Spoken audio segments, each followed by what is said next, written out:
Welcome to Shivering Timbers Dojo. Today we're going to continue our deep dive into Tedori Jujitsu's Green Belt Tip 1 from the elbows. It has 3 different techniques. All of these are about not necessarily grabbing the elbow, but punishing the elbow from behind the back. So as previously our wrists were literally just grabbing the wrist behind the back with fairly straight arms. Now they're grabbing the wrist or the elbow or the shoulder, but in either way it's putting pressure on the elbow. So there's 3 ways of getting out. Each one gets considerably more difficult. First it's a simple grab, then it's a grab with a grip, and then they try to go for the full hammer lock, and we'll get out of that. So we're going to take the longer time, and we're going to explain what we're doing and why, so that people who are coming into Green Belt for the first time, as I'm going to keep saying, Green Belt is orange belt plus some. So we're going to do the move, and then we're going to do a follow-on, and then a follow-on to that, and possibly even a follow-on to that, not expecting our opponent to stand there and take it, but because they are resisting, and this is our follow-on to the resistance. So we're going to start with our first elbow technique. First one from the elbow, this is ushiro, tekubi, gyaku, hayatori, ichi. Previously back in orange belt, we were starting with, she grabs the wrist and the shoulder. Now we're just going to start with grab the wrist without the shoulder grip because it seems easier. So this is the ichi version. So, it's an elbow technique, but she's got my wrist, but she's putting pressure on the elbow. Crank that thing. Like, ah, ha, ha. This is the problem. So the way I take off pressure is I step back and away to here. This kote makitori, this rear elbow flex, this shiho, whatever you call this, right here. The counter to this is she wiggles and tries to get free. So I come under and I catch it right here in the cradle. If she wiggles and gets free, I come up under here, I go into here. For whatever reason, this doesn't work, so I turn it into here, and I elbow bridge, or, I come under here, I can also come right here and just elbow bridge. All right, so let's talk about what I'm doing. I've showed these things, and people didn't like the cradle. They said, oh, they're just standing there, you've only got one arm. So let's talk about what I'm doing and why. Other side, please. Oh, I don't like that. So as I step back here, my whole body weight's away from her. If I come right here, yes, she has a hand free. Go ahead and punch me. This cradle is incredibly painful. It is incredibly fast. You have to be very careful with it when you're practicing. So as we do this, and I come here, yes, I'm being nice, because I don't want to break my uke, and it doesn't matter if they're big or small, cradle's cradle.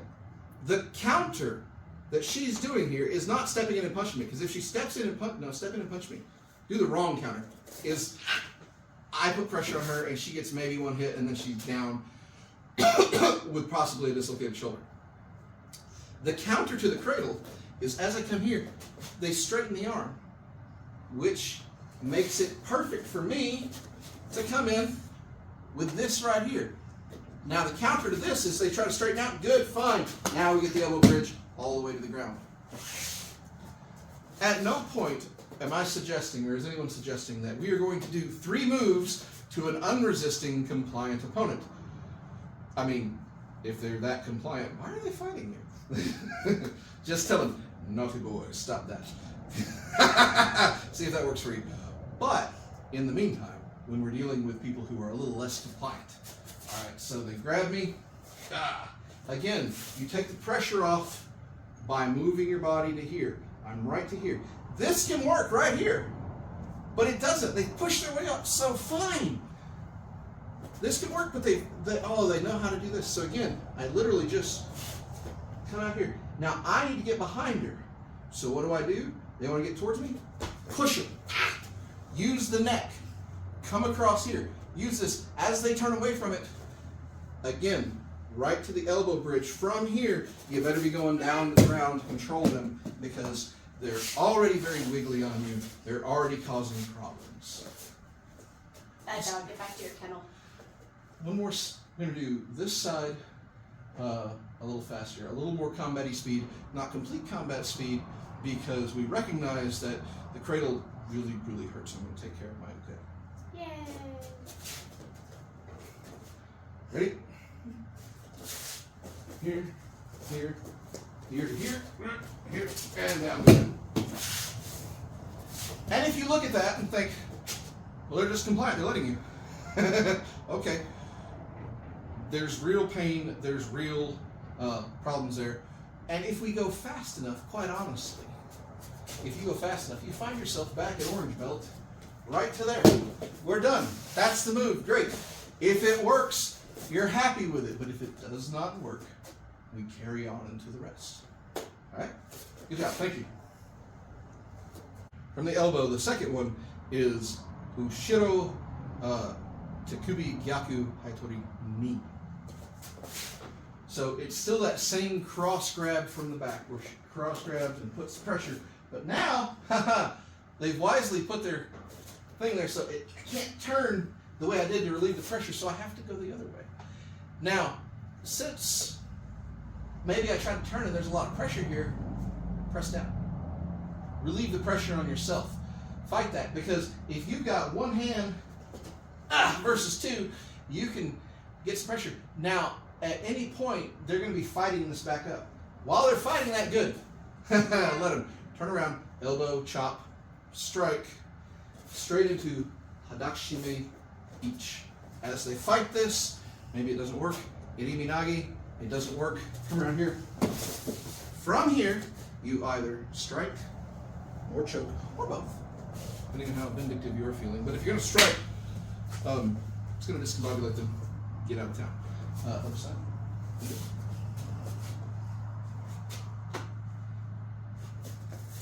Yep. Here, up. Oh, I don't like that. Come here. Oh, I don't like that either. Come here. And hit. And shut. So let's talk about what we're doing again and why. We're doing a lot of moves. Oh, but she looks compliant. Well, one of the things you learn doing jiu-jitsu, be it standing on the ground or anywhere in between, is you loosen up, you relax. I know when somebody is new to jiu-jitsu, grab me. I know she's not new to, with that kind of grab, I know she's new to jiu-jitsu. Oh, there's all the pressure, there's all the resistance, there's all the tightening. And if I do something, it's gonna hurt immediately. But, look at this pretty purple belt she just earned herself. She knows by now we're loose, we're relaxed, we're gentle. So I can do plenty of things without ever actually harming her, because she's learned. The same thing when you see this stuff. She's relaxing because she's realized that it's going to hurt if she fights it. Fight that. Yeah. Just like with orange belt, the very first move may work. If I get shime ichi, the guillotine, and I do it properly from the front, there's a lot of pressure on the neck that can really harm somebody. But you never know what's going to work and why or when. So as she grabs me, and I take a little pressure off here and turn to here, if she wants to shoot that way, I can stop it. So she's got to come the other way to try to get out of it. And that turns me right into irimi nage. And again, I want to come back here, but they're going to fight it. And if they're fighting it, that really helps me, because all their weight goes forward, and all I have to do is switch my hands real fast, and down they go. So also remember that we do this as a setup to, if one thing doesn't work, if this doesn't work, it's a setup to here. If that doesn't work, they're pushing back. Fine, it's a setup to here, and then you can decide whether you want to hit or here. Now the hip, again, we are using the meaty part, not the meaty part of your palm here, but the just past the meaty part of your palm here, the nice cupped area. Smack this. What if you miss the ears exactly? Well, you've hit them and they're on the ground, so at least you're not, on the ground with them being hit. But boom to here. Or again, work your choke from here, pull them back, go to the ground with them if you want. Being as we are probably in a self-defense mode fighting like this, you may very well want to hit and get out. All right, so one more time. I'm gonna do this a little faster, not complete combat speed, because otherwise I'll just choke you in the arms. No thanks.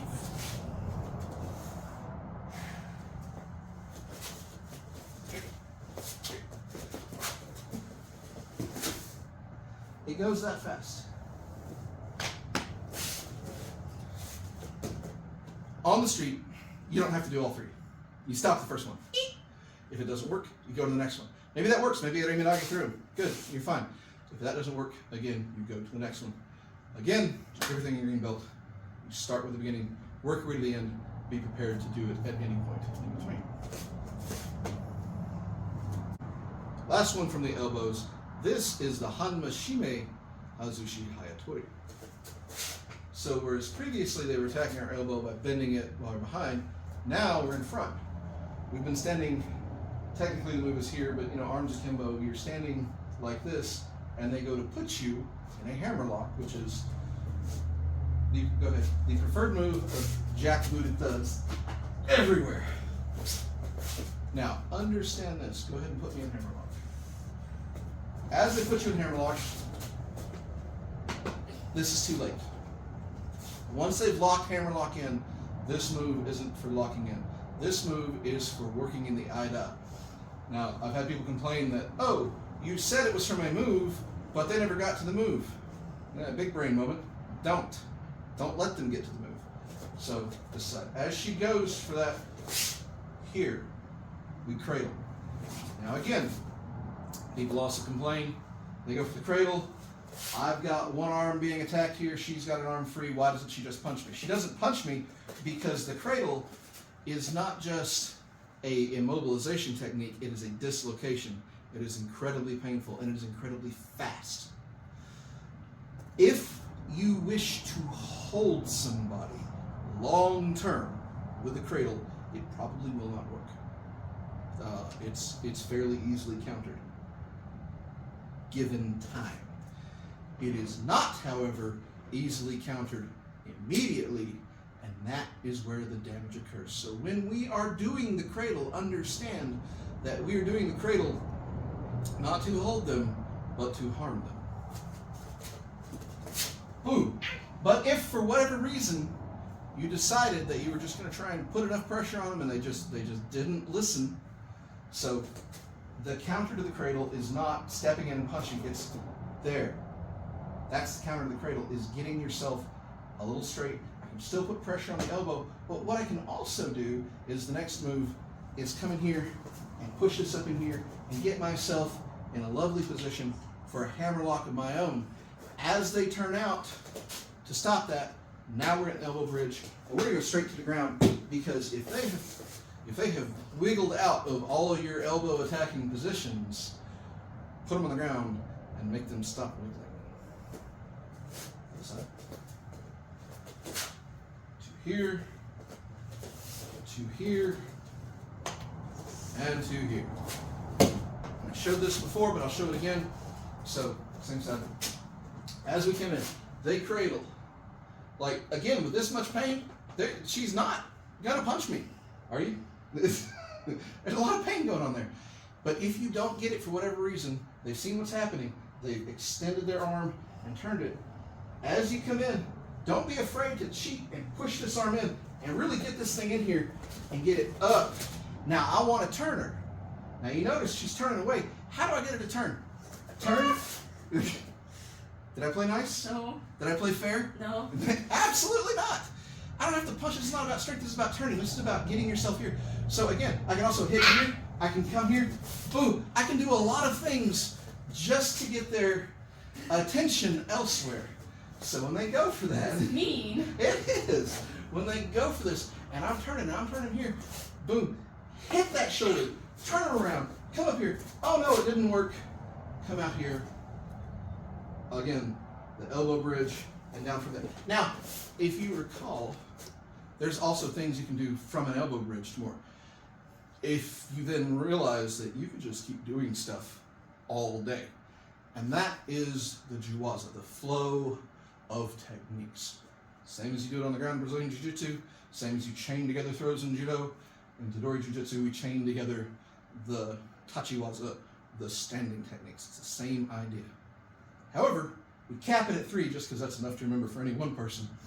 As you go further in the system, you learn how to, well, I could substitute it with that, or I could add this. And yes, you can. There we go. One more time, all together. hit to here, and down we go. As simple as that. The hammerlock escape defense. That was Tedori Jujitsu Green Belt Tip 1. All of the techniques from the elbows, 2 from behind, 1 from the front. Understand, Green Belt is a technique with more added on. I cannot say this enough. People will still ignore me. People will still come in. They don't pay attention. Understand this. Green Belt is the last bit of Tedori before we get to Brown Belt, where we revisit everything and turn it into strikes and throws. This is like if you just joined us in Green Belt and have a lot to say, go watch Yellow Belt and Orange Belt first, because you're coming in at the end of the lecture commenting about something you don't truly understand. I've said that before. I'll say it again probably, unfortunately. In the meantime, when you practice these, be careful.